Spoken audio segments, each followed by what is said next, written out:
তাদের সঙ্গে বলেন না আউযুবিল্লাহ। আমার কথা কি আপনারা কষ্ট পাইতেছেন? না, শান্তি পাইতেছে। দেখেন হযরতে হাব্বাব বিন আল-ওয়াদ রাদিয়াল্লাহু তাআলা আনহুকে জালেমরা গোলাম বানায় বিক্রি করে দিয়েছেন। হযরত হাব্বাব বিন আল-ওয়াদ রাদিয়াল্লাহু তাআলা আনহু যখন মুসলমান হলেন তখন কুরাইশরা তাকে অনেক অনেক কষ্ট দিল। ও বাবা যুবক, গরম কয়লার উপরে শোয়া রাখতো, যতক্ষণ পর্যন্ত ছাড়তো না, যতক্ষণ পর্যন্ত ওই কয়লা ঠান্ডা না হয়ে যেত ততক্ষণ পর্যন্ত তাকে ছাড়তো না। যেরকম যার জন্য যার ফলাফলে তার পিঠের চামড়া করে পিঠ সাদা দাগ করে দিতে বললেন আলহামদুলিল্লাহ। নাউজুবিল্লাহ।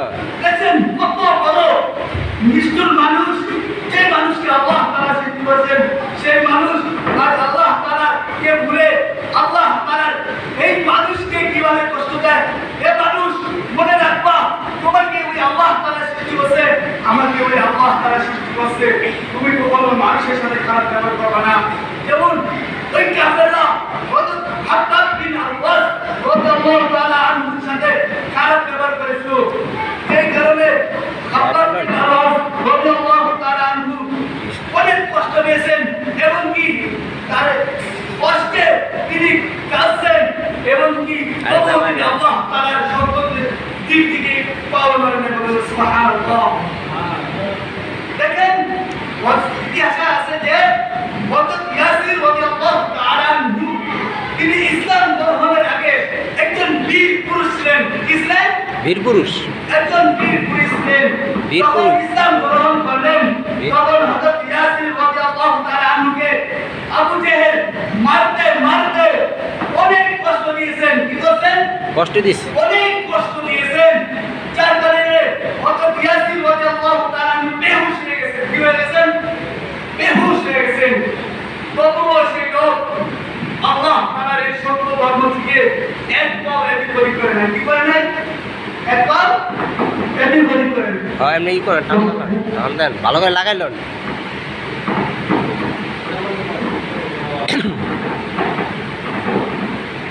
একবার এদিক ওদিক করে নাই। অন্তে দিকে দিকে হইতেছে, এটা হইতেছে। আর ভালো করে লাগান। হাতটা ধরে রাখেন নাইলে।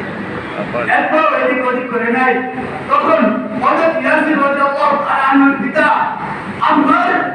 আম্মারকে মুসলমান হওয়ার কারণে এত মারধর করলো যে আম্মার কষ্টের জ্বালায় নিজের ব্যথায় কষ্টের যন্ত্রণায় ইন্তিকাল করলেন।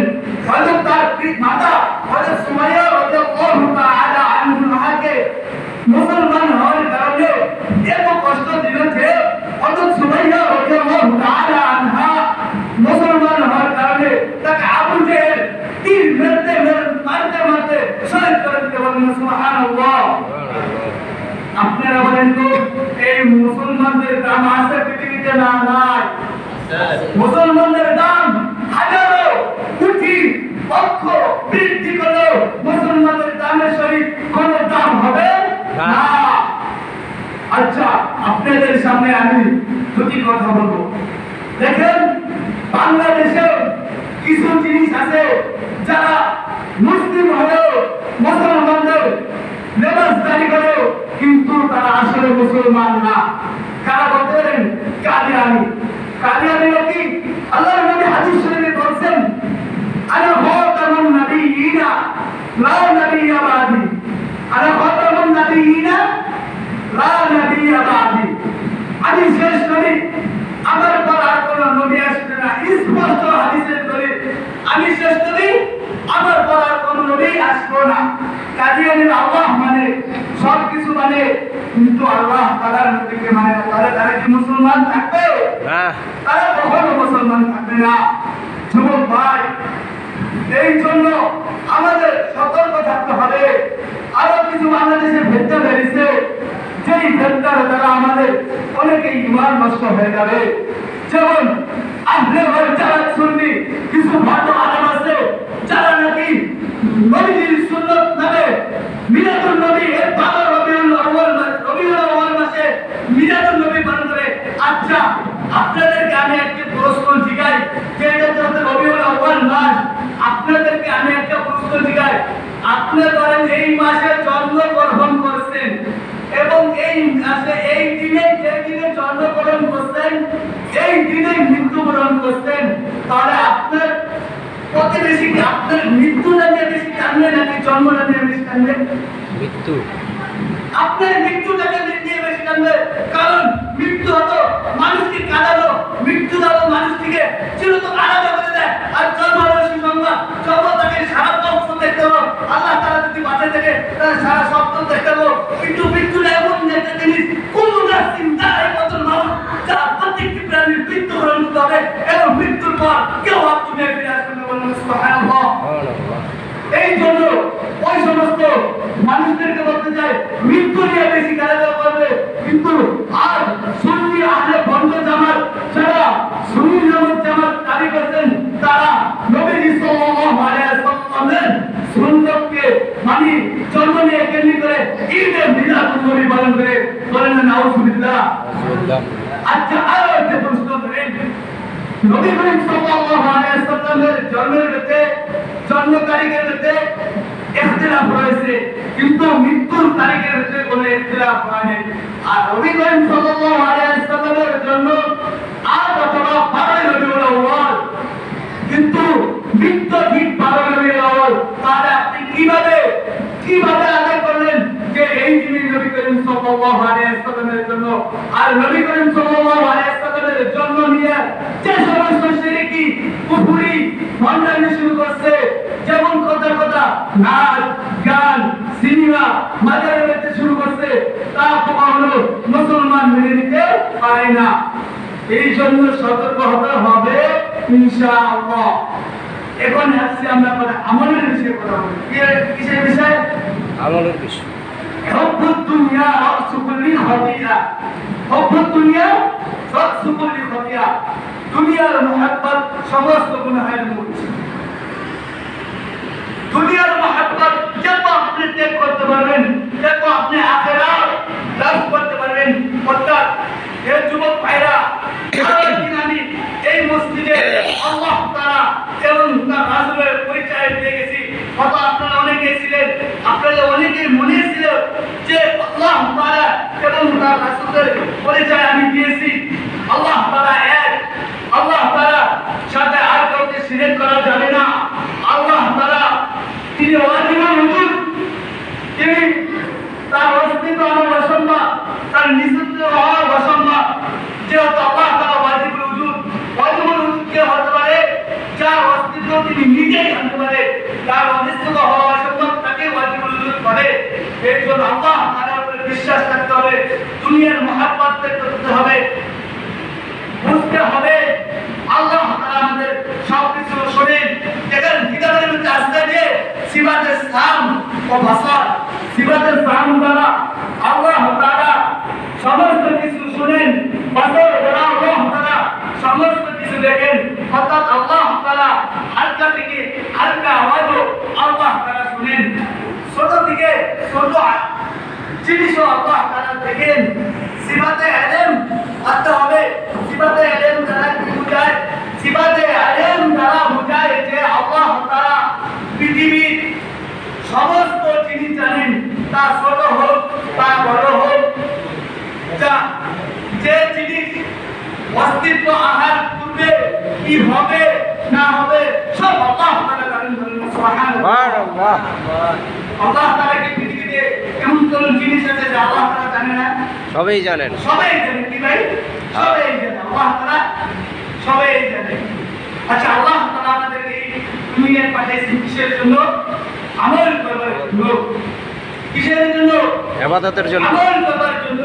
আর আমরা যদি আল্লাহ তাআলার এই সাজানো জমিনের উপরে বসে নাফরমানি করি, তাহলে আল্লাহ তাআলা কি আমাদের উপরে রাগ হবেন না খুশি হবেন?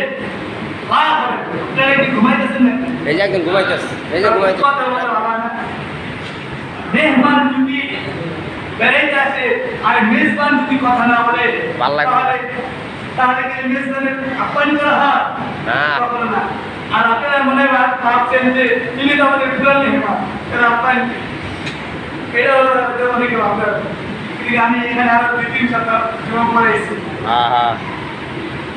সবাই আপনি সহজে একটা বুঝতে পারবেন যে আল্লাহ তাআলা এই একটা কালো পিপিলিকা কি ভাই কালো পিপিলিকা তার চলার দ্বারা অন্ধকার রাতের মধ্যে তার কালো ছোট পা ওই পায়ের নড়াচড়া আল্লাহ আল্লাহ তাআলার এলের মধ্যে যদি কেউ শিরক করে যেমন সিমাতুল আইন কেউ যদি মনে করে আমার পিসাব এবং জানে আমার পিসাব এবং জানে কবে বৃষ্টি হবে তাও জানে কবে কবে কি হবে তাও জানে এই জিনিস হয়েছে যে আরো 400 বছর আগে 500 বছর আগে আল্লাহ তাআলার আগে সেখানে তিনি পিসাব নাকি বহন নাকি কাফের আপনারা বলেন তিনি ডাইরেক্ট কাফের তিনি কি কাফের এটা শিরক বিল আইন মানে আল্লাহ তাআলার সাথে আল্লাহ তাআলার এলেমের সাথে শিরক করেছেন যে আল্লাহ তাআলার ওয়াদিস আল্লাহ তাআলা সবচাইতে এলেম দিয়েছেন হুজুর পাক সাল্লাল্লাহু আলাইহি ওয়াসাল্লামকে কিন্তু হুজুর সাল্লাল্লাহু আলাইহি ওয়াসাল্লামকে আল্লাহ তাআলা ওয়াদিস করেন জানেন তাহলে আপনি পীর কেমনে আল্লাহ তাআলার থেকে বেশি এলেম আপনার আছে এটা শিরক হয় না ভাই হ্যাঁ শিরক হয় এই জন্য আগামীতে ইসলাম কায়েম করতে হবে এই দেশে কারা কারা প্রস্তুত আছে আল্লাহ তাআলাকে হাত তুলে দেখাই ইসলাম কায়েম করতে হবে নাকি হবে না হবে দেখেন বর্তমান যুগ থেকে যুগ বর্তমান যুগ এমন যুগ যা ইসলামের পূর্বের কাল থেকে নেমে না সেই জাহিলিক যুগ আবার ফিরে আসতেছে যেমন বর্তমানে আপনি যাবেন রাস্তা দেখা হলে আপনাকে আগে কিন্তু সারা এখন নাকি একটা গাড়ি দিয়ে ভালো আছো একটা গাড়ি দিয়ে কি করে ভালো আছো আর মুসলমানদের আদব কি আসসালামু আলাইকুম ওয়া রাহমাতুল্লাহ ওয়া বারাকাতুহু আর এখন নাকি একটা গাড়ি দিয়ে ভালো আছো শুধু হবে এটা কি মুসলমানদের আদর্শ না আবার মুসলমানদের আদর্শ হবে অর্থাৎ ওমরের মতো মুসলমানদের আদর্শ হবে অর্থাৎ আলীর মতো মুসলমানদের আদর্শ হবে অর্থাৎ আবু বকর সিদ্দিক রাদিয়াল্লাহু তাআলা আনহুর মতো ঠিক কি না ঠিক মুসলমানদের আদর্শ ফুলের মতো পবিত্র মুসলমানদের আদর্শ উম্মতে মুহাম্মাদের আদর্শ অর্থাৎ মুহাম্মদ রাসূলুল্লাহ সাল্লাল্লাহু আলাইহি ওয়াসাল্লাম তিনি আমাদের নেতা তার আদর্শের মতো আদর্শ হতে হবে এই জন্য বেশি বেশি আমল করতে হবে আমি আপনাদেরকে কিছু আমল শিখিয়ে দেব আপনারা করবেন কি তুলে দেখান ইনশাআল্লাহ আপনারা কিন্তু আমাদের সব ওয়াদা দিয়েছেন এক নম্বর আমল প্রতিদিন সকালবেলা সূর্য ওঠার পর সলাতুল ইশরাক 4 অথবা 6 রাকাত নামাজ পড়ে আপনার হাজতের কথা পেশ করে তারপর আপনি গন্তব্য স্থানে কাজ করতে যাবেন 2 নম্বর আমল আপনি সুযোগ পাইলে আপনি এই রাস্তা দিয়ে চলতেছেন এই রাস্তার মধ্যে অনেক সময় ইট বালু পাথর সিমেন্ট বলে থাকে না আপনি দেখতেছেন যে এই জিনিসটা করার দ্বারা কোনো মানুষের ক্ষতি হয়ে যেতে পারে আপনি যদি ওই জিনিসটা সরাই দেন আপনার আমল নামায় সদকা করা সহজ বলেন না সুবহানাল্লাহ কি করা সবে সদকা করা সহজ হবে 3 নম্বর আমল যেটা হলো সেটা হলো আপনি বেশি বেশি ইস্তিগফার করেন এই আমলটা আপনাকে আরো আমি বহু বলছি কারা কারা করছেন আমি তো আরো বলে গেছি আবার এটা কি বাংলাদেশ হ্যাঁ বাংলাদেশ নাকি মায়ানমার বাংলাদেশ এটা কি স্বাধীন দেশ নাকি স্বাধীনের হাক্কা আপনাদের একটা কথা শোনাবো কোন নারায়ে তাকবীর আল্লাহু আকবার বলো নারায়ে তাকবীর আল্লাহু আকবার বলো মুসলিম উম্মাহ জেগে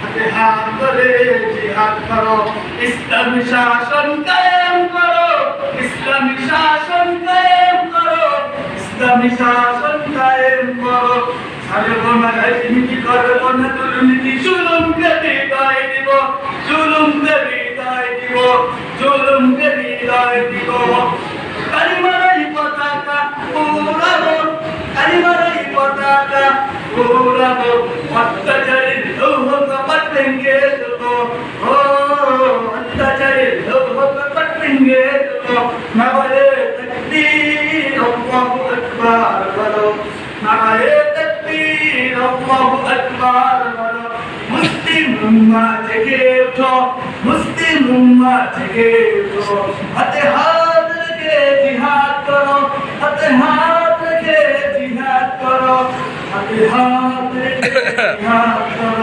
ইসলামী শাসন কায়েম করো ইসলামী শাসন কায়েম করো ইসলামী শাসন কায়েম করো সারবন্ধা রাজনীতি করবন্ধা দুর্নীতি জুলুমকে বিদায় দিব জুলুমকে বিদায় দিব কালিমার পতাকা উড়াবো মুসলমানদের মুখে হাসি ফুটাবো অত্যাচারীর লৌহ কপাট ভেঙে তুলো অত্যাচারীর লৌহ কপাট ভেঙে তুলো অত্যাচারীর লৌহ কপাট ভেঙে তুলো এক রহমানের আদর্শ গ্রহণ করবো এক রহমানের আদর্শ গ্রহণ করবো যার হাতে তুলবো ইসলামী শাসন যার হাতে হাতে বায়াত করো যার হাতে থাকবো ইসলামী শাসন যার হাতে থাকবো ইসলামী শাসন সেই শাসনে তৈরি হবে আবারও স্বাধীন বাংলাদেশ আবারও স্বাধীন বাংলাদেশ আপনারা কি চান আবারও স্বাধীন বাংলাদেশ হোক ইসলামের মতো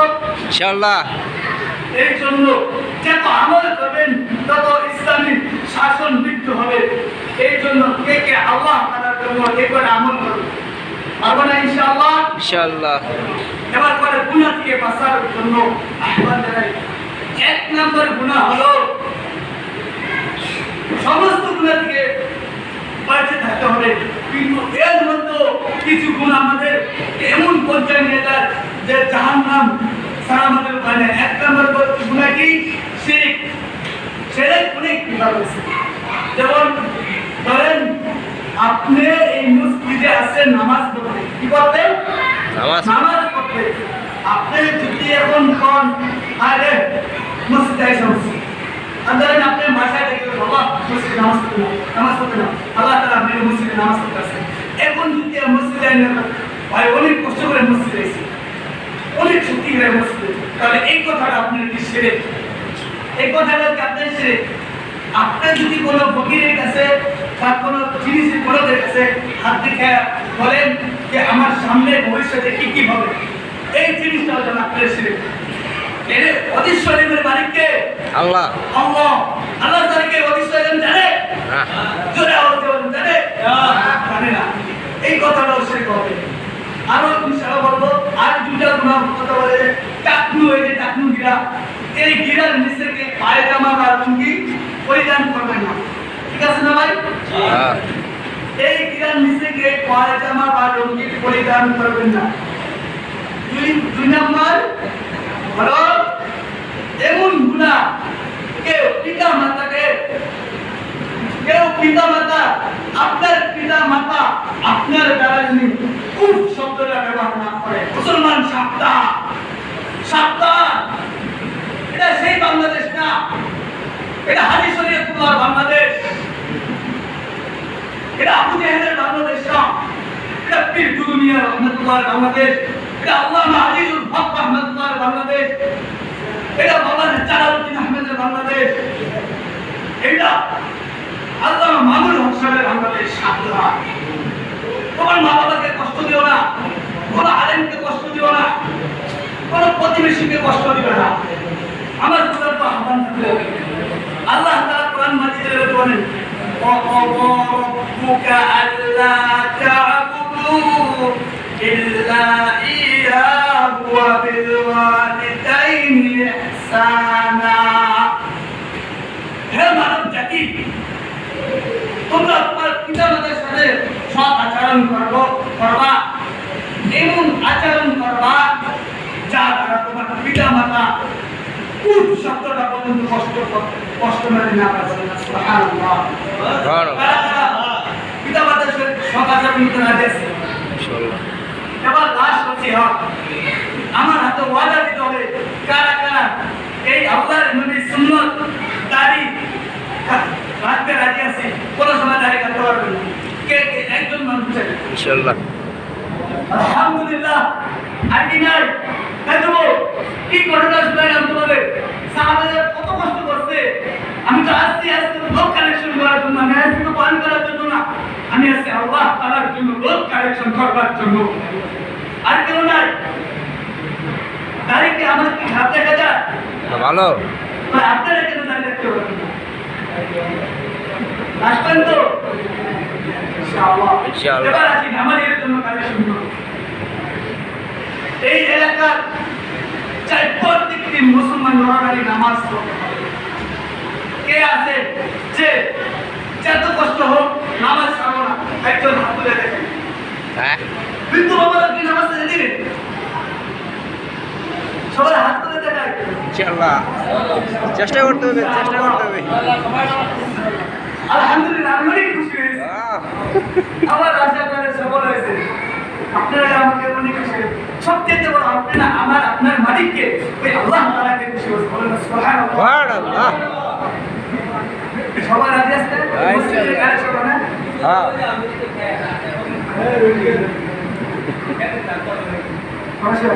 মসজিদের কালেকশন আছে না? হ্যাঁ। শুক্রবার দিন আপনাদের দাদা দাদি নানানানি তো মারা গেছে না? সবাইকে সবজি পিস আছে আছে, না আছে। বেশি করে হাত জোর করছি, বেশি করে দান করবেন। প্রতি 4,000 থেকে একজন করে উঠবে। হ্যাঁ।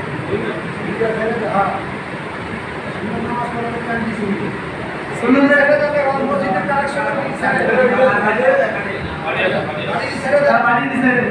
বেশি বেশি করে দান করবেন। কাল কিয়ামতের মাঠে আপনার দানটা অনেক সব বৃদ্ধি করবে।